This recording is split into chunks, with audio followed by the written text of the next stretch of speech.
you ready to be Proverbs 31 women? We don't want the Lord to see us sitting when he comes back. It's time to rise up, rise up. Shalom, shalom family, most I name Christ bless. My name is Sister Sharon Anna of the House of Officer Michael Abadan. We are here at IUIC West Midlands UK with our beloved Sister Beatrice of the tribe of Judah, who's been with us for over 5 years now. We are here to talk about her childhood and upbringing in Uganda, Africa. Shalom, sis. Shalom, everyone. Most high and Christ bless. As you heard, my name is Beatrice Elizabeth Kabeja from IUIC West Midlands Camp in the UK. Originally born in Uganda, East Africa. Oh, praises.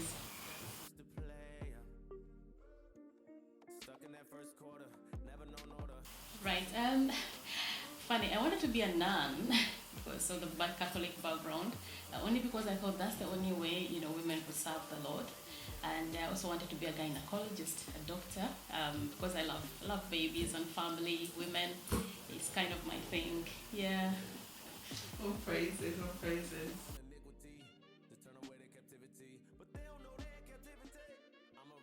Right. I would say it depends, from a young age.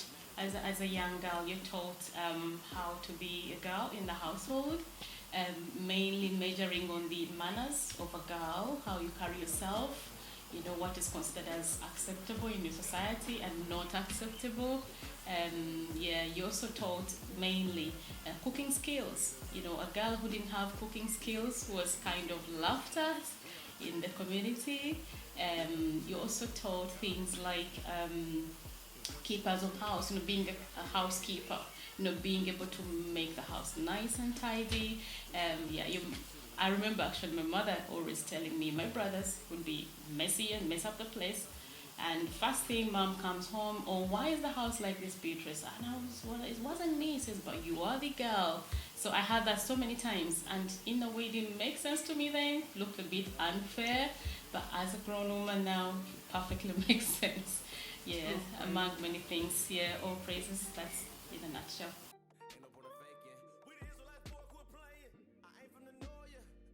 Typical day for me as a 10-year-old, waking up in the morning, going to school. Now everything would have been prepped prior to the school day. Your uniforms are ironed. Now this is the day school I'm talking about. And if your dad dropped you off, that would be kind enough, but usually you walk to school. But having said that, I will be walking alone. I'll be walking with we have extended families in Africa, so there will be a younger auntie, maybe a younger uncle as well. That would be mainly the thing, but also prepping in terms of studying books, revising was a thing. But all that having been said, we would have household chores again. And you're supposed to be involved in the house chores. In as much as in Africa, it's very common to have house help. The house help actually is supposed to also help you learn house chores. So that would be a typical day as a 10-year-old, I would say, in a nutshell.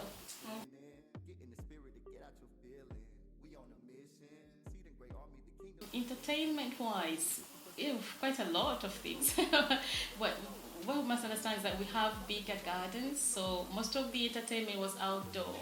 I'll be thinking of dodgeball, skipping ropes, lots of music and dancing. That we do like little concerts in the backyard, play with the dolls. We used like plain house, where you make makeshift houses out of shrubs.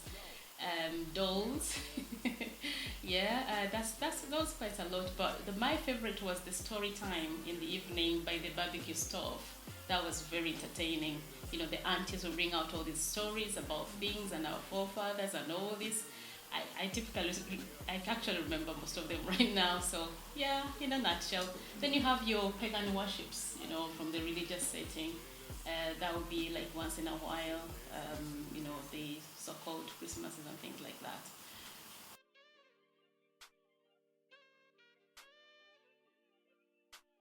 Biggest influence, I would say not one person. Like I mentioned, we have extended families, but I would say 3 categories of people. Of course, my parents, my mom and dad, and my aunties. Now, when I say auntie, I refer to usually it's a hand-picked auntie, one of the aunties that comes, your special auntie, that teaches you things, especially as you're transiting from a young woman into womanhood. That aunt is very crucial.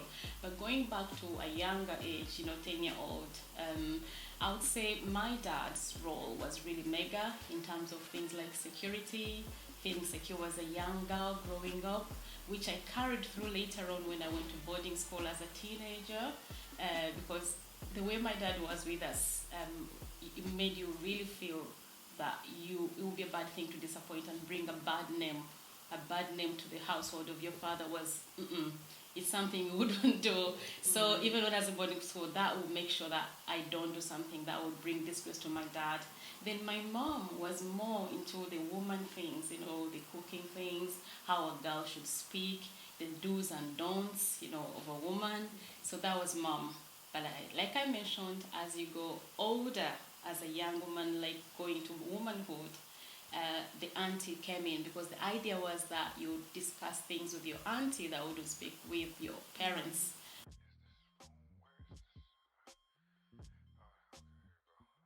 Married life in Africa, I'll just say for now, because we have what they call proverbs of the older people.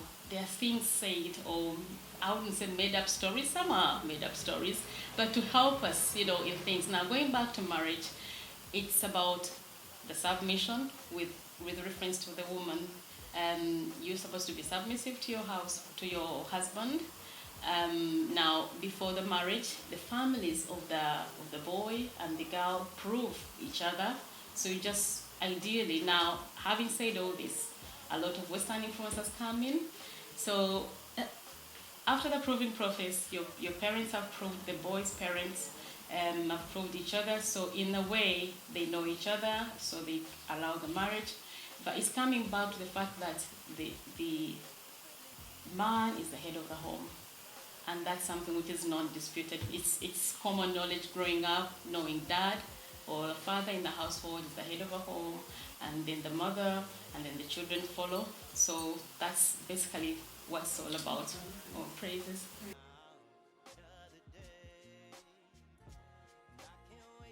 In Africa? Family structure, like I mentioned earlier on, the head of the home is the father, that's undisputed, and then the mom, of course, she takes on the role of looking after the home, bringing up the children, the day-to-day things, the cooking. So ideally, whatever the dad or the father in the home says is undisputed. There's a statement or there's a proverb that says that whatever the man of the house says is, that's it, it goes. So, and as of the woman, you have to know your place as, your husband being the head of the home. There's a proverb which says that, two rods, like in a fireplace, two cooking rods, if they're equal, they don't burn well. So ideally, you shouldn't be having that 50-50 ideology with your husband, because, the fire won't go, probably there will be mayhem. So that's the main structure, really. Then you have a council of elders who come in, not to apply into your marriage issues, but as advisors. So usually it's the man has his and the woman has hers. So I think just like the role Mama Shamara plays with the women now, those are your aunties coming in to help with the marriage issues. If you have anything you can discuss with your husband, so your auntie, that hand-picked auntie, should help with that. And the man, the husband, should also have someone on the side somewhere. So that the idea is that when you have problems in that structure, you're not rushing back to your immediate mother, like I shouldn't go back to my mom and dad, mouthing my husband. I should go to this auntie who is supposed to be a neutral party in this whole thing. So that way the marriage confidentiality and honor is preserved. So in a nutshell, I would say that's the marriage structure.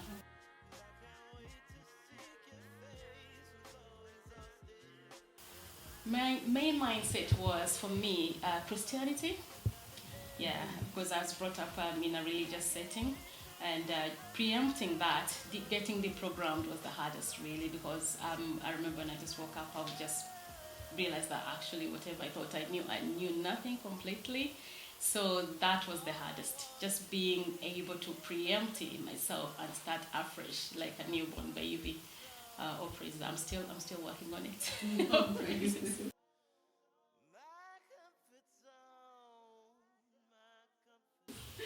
Oh, praises. What is modesty, submission, and silence like in Africa? Growing up and today. Oh wow!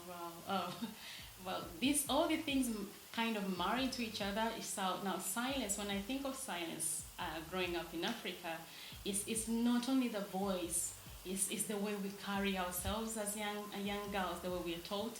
It's the upbringing. It's the things you do, how you do them, and what you say, and how you say it. So it's like a whole, compound thing. Like for example, I mentioned about Proverbs. There's some do's and don'ts. Remember growing up, my mother was telling me, "Oh, you don't use your outside voice in the house. You don't howl out, like a mountain girl, or praises." So the whole idea is that you don't present yourself as being loud. Not only in mouth but also in gestures, in action. You can't just find accounts of elders or your parents are talking to your uncles and you're barging. That alone is a loud gesture. So ideally you remove yourself when older people are speaking, as a polite way of, saying, I shouldn't be here. You come in or you come into a room when you're summoned. So all the things are built, was said or taught to us as a way of helping us keep that modesty, way of presenting ourselves, how we wear, the clothes we put on, they shouldn't be revealing, so much that this is very common practice, even in the cities, when you go out in the cities, which has been now changed because of the modern and Western influence. But on the whole, you don't. I remember when I was growing up, teenage, if a girl came in the cities with a miniskirt, basically the men who hung about the bus stops, they will be howling out saying, "Go back and get dressed," and they'll be really rude and really nearly, she'll have it rough. So it's all that is part of the culture. It's very normal for a girl to be brought up in a way that you present yourself with manners, with politeness, do's and don'ts. You wouldn't be expected to lift your skirts and you're jumping over things in terms of, say, for example, people are cooking, your mother is preparing the dish, and you happen to be passing by to the other side of the room. You wouldn't be expected just to lift your skirts and jump over the utensils and the food because you have to make it that side. Because that's in it. It's a loud gesture. It's a loud movement.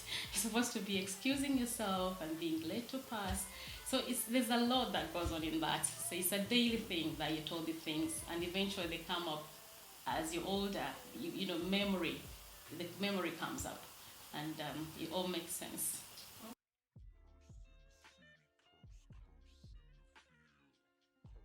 That was one of the, I would say, the highest point of my life, really, because I've been brought up in a religious background. This was like, it all started to make sense because there's some things I couldn't understand, but when I found out who I truly was and who I am, wow, I remember going to bed 4 o'clock, binging on classes, just trying to get it all in, just getting it all in. I just couldn't stop because I was discovering one thing after the other. I would say it's been the best gift I've ever had, the mercy of the Most High with me. All praises.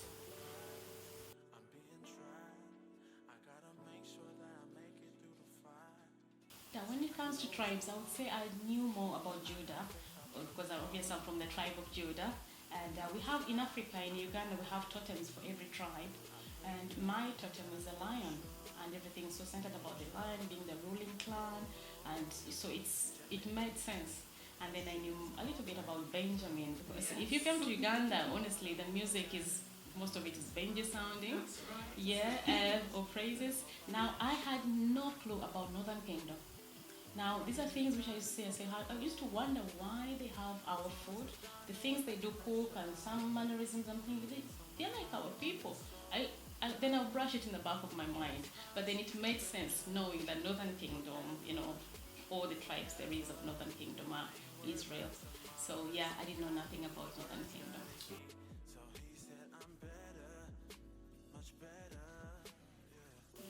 That was a day, glorious day. Up to now, I vividly remember it like it just happened. Most glorious visitation we've ever had in Uganda. So words cannot explain it. Words cannot explain it. Seeing our leadership, our prophets moving like they move, as always. The humbling situations they were going through, and even then they were not sparing at all. I remember sitting in a class, one of the leaders was speaking, and he was just giving it his all, just like the way he would, if he was speaking to thousands. It was the most humbling experience, and glorious at the same time. It was a mixture of joy, laughter, and then crying, and then thanking the Most High. And then, it was, up to now, it's a gift. Uganda was blessed, and it is still blessed. So all praises the Most High. All praises. Oh, thank you so much for your time. Thank you for a really insightful interview and answering our questions. Really, really appreciate that, Sis. Thank you. And although one day we get to visit Uganda. Oh, praises. Everybody's welcome. It's a beautiful country.